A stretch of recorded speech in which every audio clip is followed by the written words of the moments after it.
ขึ้นเป็นโดนนะครับ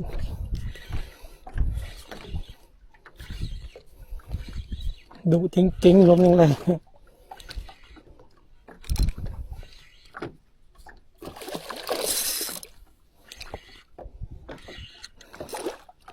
ตัวสวยครับแต่ละตัวตึงเปี้ย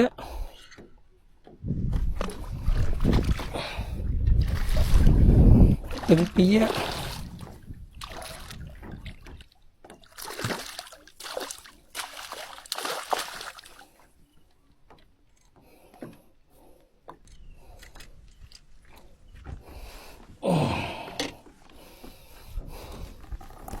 ในตัวแล้วผลงาน JY Pop เฮ้ย